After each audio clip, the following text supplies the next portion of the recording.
मेरा देश मेरा देश मेरा देश, है ना? तो सर देश तो सबका है फिर, है ना? देश सबका बिल्कुल। मगर सवाल सुन लीजिए, सवाल सुनिए सर, थोड़ा सा धैर्य रखकर सवाल सुन लीजिए। जब देश सबका है तो सवाल ये भी है ना कि सर जब देश का कोई बड़ा कार्यक्रम है, जब लाल किले से ध्वजारोहण हो रहा है, तो आपके बड़े नेता वहां क्यों नहीं?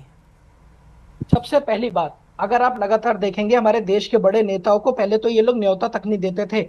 किस तरीके से लगातार विपक्ष के बड़े नेताओं का इन्होंने हर समारोह में अपमान करा है। जो प्रोटोकॉल के हिसाब से भी जो सीटिंग्स होती थी उसके हिसाब से भी उन्हें कभी पीछे बिठा दिया जाता है, कभी इनवाइट नहीं किया जाता। इस बार तो एकदम क्लियर किया गया कि आपको रो में प्रॉब्लम थी ना कि 5वें रो में क्यों बैठा देते हैं? कोई प्रॉब्लम पहले रो पे बैठाने की बात हो रही है, एलओपी है, क्यों नहीं पहुंचे? और मैं ये जानना चाहती हूँ सर, सुनिए सर, जब अपने घर की शादी होती है ना तो सही ढंग से इनवाइट किया कि नहीं किया, कहां बैठा रहे हैं, कौन सा काम दे रहे हैं, कौन सा 56 भोग खिला रहे हैं कि नहीं खिला रहे हैं, इस पर चर्चा नहीं होती। जब सर अपने घर की शादी होती है तो हर इंसान बढ़ चढ़कर शामिल होता है, क्योंकि वहां और यहाँ पर सर देश की बात हो रही थी। यहाँ बीजेपी के दफ्तर में कार्यक्रम नहीं था कि आपको बैठने की सही जगह नहीं थी, आपको इनविटेशन सही ढंग से नहीं आया।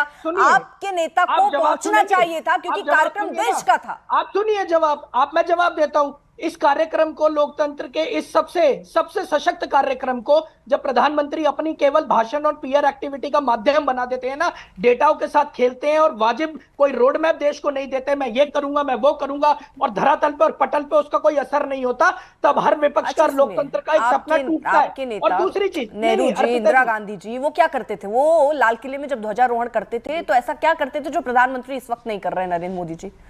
मैं सीधा एक बात कहना चाहूंगा। सीधा मत बोलिए, पहले मेरी बात। मैं तो सीधा बोलूंगा। नहीं, क्या किया से मतलब नहीं है। वो ये कह रहे हैं, वो कुशाग्र जी, जो मैं समझ पा रही हूँ, कुशाग्र आप ये कह रहे हैं कि वो वहां जाते हैं, पीआर कर रहे हैं, वहां जाके भाषण दे जाते हैं, तो हम सुनने थोड़ी बैठे हैं। अरे तो यही काम तो आपके नेता, ये तो रिवाज है, ये तो परंपरा है, यही होते आया है, यही देश के प्रधानमंत्री बनने के बाद नरेंद्र मोदी कर रहे हैं। क्या नहीं हुआ है कभी? चाहे मनमोहन सिंह हो, चाहे नेहरू जी हो, चाहे इंदिरा जी हो, ये कभी नहीं हुआ कि कोई एलओपी ना पहुंचा हो। ये सच कह रहे हैं? मैं कभी ये नहीं बोल रहा हूँ, मैं वाजपेयी जी की ये भी कभी नहीं हुआ। 1952 के बाद देश के संसद से प्रधानमंत्री और गृह मंत्री लगातार नदारत रहे हो। मैं ये भी बोलना चाहूंगा, सुनिए ना, ठीक है? रही बात आराम से कुशाग्र, आराम से, ऐसे एक मिनट। सवाल मेरा सर, मेरा सवाल देश को लेकर है। जो आप करना चाह रहे हैं, आपका एजेंडा एकदम क्लियर है सर। मेरा देश के, क्योंकि मैं, अरे कुशाग्र थोड़ा रुकिए, सवाल सुनने की क्षमता रखिए। मैं आपसे सीधा सवाल में एक बार रुक जाइए कुशाग्र, मैं सीधा सवाल पूछ रही हूँ। देश का कार्यक्रम था सर, 15 अगस्त का कार्यक्रम था सर, उसमें क्यों नहीं पहुंचे आपके बड़े नेता? इसका एक सीधा जवाब मैं भी सुन लूं, देश भी क्लियर सुन ले, ताकि ये ना लगे, क्योंकि आप लोग क्या कहते हैं ना कि हमें बोलने का ही मौका नहीं दे रहे, यहाँ भी माइक बंद कर देते हैं, सदन में भी माइक बंद कर देते हैं। तो मैं आपको जवाब देने के लिए बैठा हूं। ओके, एक सेकेंड सर, मैंने आपसे सीधा सवाल डायरेक्ट पूछा और मैं अब आपके लिए एक टाइमर भी लगा ले रही हूँ सर, 1 मिनट का, ठीक है? ये लीजिए सर, आपका समय शुरू होता है। 1 मिनट में आपसे पूछ रहा हूँ, आपके नेता क्यों नहीं पहुंचे सर?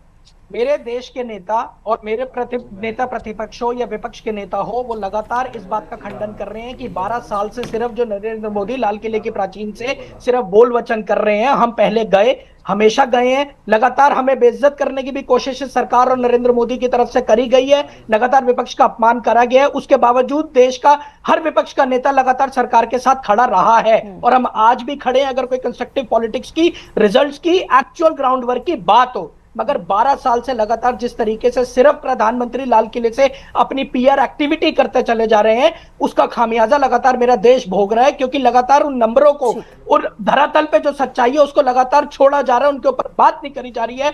कभी किसी प्रोटेस्ट को नक्सल सोच कह दिया जाता है, कभी किसी फंडामेंटल राइट्स को तोड़ दिया जाता है। आपको लगभग 51-52 सेकंड दे दिया। ये विपक्ष क्या बाधित है इन चीजों को सुनने के लिए? अब मेरे सवाल सुनेंगे? हाँ, आपने ये बताया कि आपके नेता का अपमान हो रहा है। आपके नेता देश से बड़े हो जाते हैं क्या? विपक्ष का और देश का आपके नेता देश से बड़े हैं? आपके नेता देश से बड़े? मैंने क्या बोला? प्रधानमंत्री आपके नेता देश से बड़े हैं सर? प्रधानमंत्री भी इस देश से बड़े नहीं है। देश पहले है। देश पहले है तो देश का कार्यक्रम है, वहां क्यों नहीं पहुंचे? 100 मिनट के, अरे जब प्रधानमंत्री, मैं बता रहा हूँ, देश के कार्यक्रम को जो प्रधानमंत्री अपना पीआर एक्टिविटी क्या होता है भाई? पीआर एक्टिविटी क्या है सर? पीआर एक्टिविटी क्या होता है? क्यों नहीं है पीआर एक्टिविटी? देश को अगर कोई प्रोटेस्ट कर रहा है उसको लगातार नक्सल सोच से जोड़ रहे हैं। समीर जी, मतलब वही कार्यक्रम। 1 सेकंड रुक जाइए, कम कीजिए आवाज इनकी। और अगर देश के लाल किले के प्राचीर से देश का प्रधानमंत्री, छोड़ दीजिए वो नरेंद्र मोदी है, वो नेहरू है, वो इंदिरा गांधी, आवाज कम कीजिए, पीसीआर आवाज कम कीजिए। अब मैं भी आपको फालतू नहीं सुनने बैठी हूं सर। देश की बात हो रही है और आप कह रहे हैं पीआर एक्टिविटी चल रही है लाल किले से। ये पीआर एक्टिविटी है सर। हो सकता है आपको नरेंद्र मोदी से दिक्कत हो, प्रधानमंत्री से कर लीजिए दिक्कत, अरे देश से क्या दिक्कत है भाई? वो पीआर आपको दिख रहा है, पीआर सिस्टम दिख रहा है आपको, जो परंपरा चली आ रही है आजादी के बाद से, नेहरू जी, इंदिरा गांधी, मनमोहन जी सब करते आ रहे हैं, आज वो पीआर एक्टिविटी है सर। हद है, मतलब कांग्रेस पार्टी ने हद कर दी है। पीआर एक्टिविटी दिख रही है इनको, बीजेपी का कार्यक्रम चल रहा है वहां।